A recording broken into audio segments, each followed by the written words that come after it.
Busy Bears and Lucky Lions. Welcome back for another story time with Miss Bria.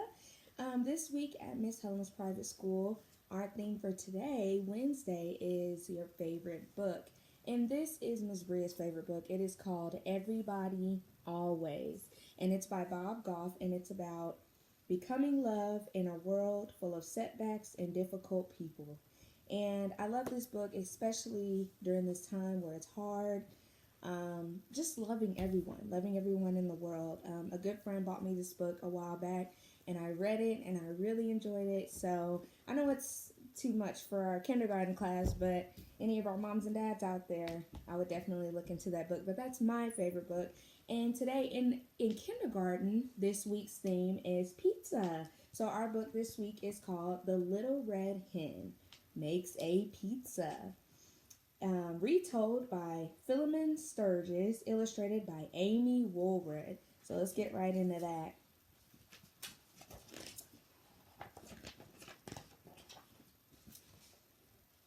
The little red hen had eaten the last slice of her tasty loaf of bread. She'd sipped a cup of chickwood tea and taken her nap. Now she was hungry again, so she scratched through her cupboard and spied a can of tomato sauce. "Why don't I make a lovely little pizza?" she said to herself.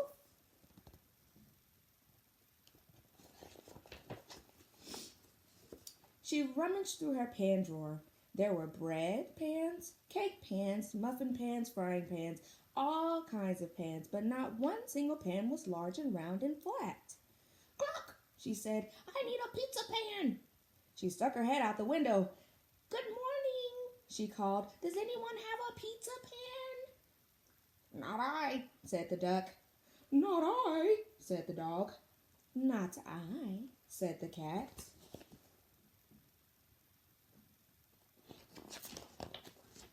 "Very well then, I'll fetch one myself," said the little red hen. So she went to the hardwood store and she bought a pizza pan, a large mixing bowl, a pizza slicer, and some other stuff. When she got home, she opened the cupboard and she saw beans and rice, sugar and spices, jars of jam and jars of honey, and even pickled eggplants, but no flour. "Cluck," she said, "I need flour." That's one of the key ingredients to make a pizza. She stuck her head out the window. "Hello," she said. "Who'll run to the store and get me some flour?" "Quack, not I," said the duck. "Not I," said the cat. "Not I," said the dog. Man, they are not helpful at all. "Very well then, I'll fetch some myself," said the little red hen. So she went to the supermarket and she bought some flour, some salt, some oil, and some other stuff. When she got home, she opened the fridge. "Cluck," she said. "There's cream cheese, blue cheese, string cheese, and Swiss cheese, but no mozzarella." So, I think she's going to ask her friends if they will get her some. She stuck her head out the window. "Excuse me," she said. "Who will go to the store and buy me some mozzarella?" "Not I," said the duck. "Not I," said the dog. "Not I," said the cat. "Very well then, I'll fetch some myself," said the little red hen.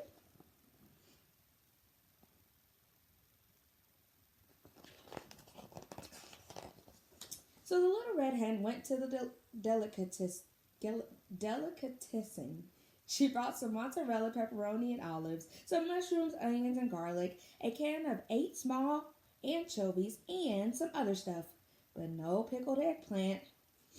When she got home, the little red hen put on her apron and she stuck her head out the window. "Good afternoon," she said. "Who will help me make some pizza dough?" "Not I," said the duck. "Not I," said the dog. "Not I," said the cat. "Very well then, I'll make it myself," said the little red hen.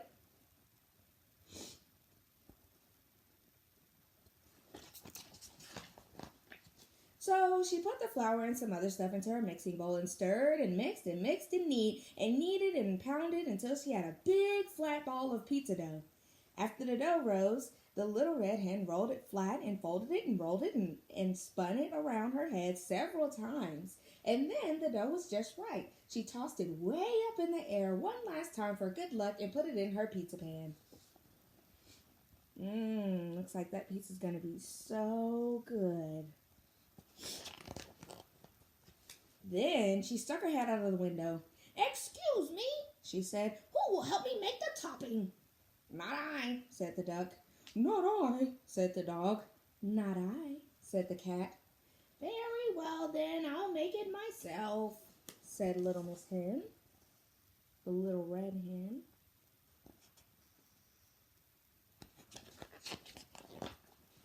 So she chopped and grated and sliced.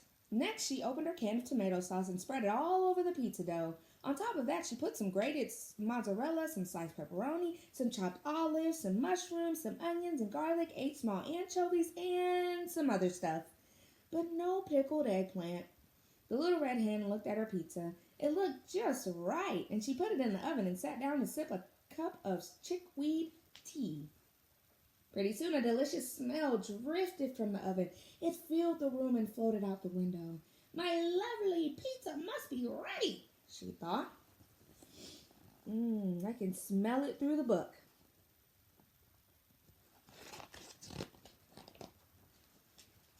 It was lovely, but it was not little.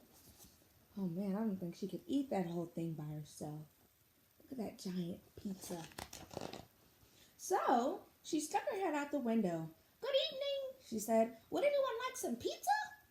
Can you guess what the duck said? Can you guess what the dog said? And can you guess what the cat said? What do you think they said? I think they said yes. Let's see. Of course, they said yes, of course. But the cat scraped most of the toppings off his share. When the pizza was all gone, the little red hen made herself another cup of chickweed tea. Then she asked, "Who will help me do the dishes?" Now, can you guess what the duck, the dog, and the cat said each? Do you think they're going to help her do the dishes now that she shared her pizza? They each said, "I will." "I will." "I will."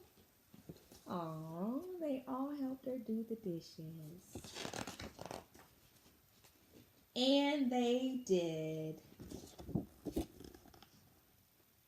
Aw, I love that book because even though the dog, the cat, and the duck didn't help her make the pizza or help her get any of the ingredients when she asked, she still was kind enough to share her pizza with them because it was way too large for her, and she had a kind heart. And not only did it make her feel good about herself, but it also changed their perspective, and now they were being nice and helping her do the dishes at the end because at first they weren't too kind to her, but at the end, after they realized, oh, she shared her pizza with us, then they had a change of heart and decided to help her do the dishes at the end. So I love that book. Thank you all for being a part of this reading experience, and I can't wait to read the next book with you all. Thanks for joining in. Bye.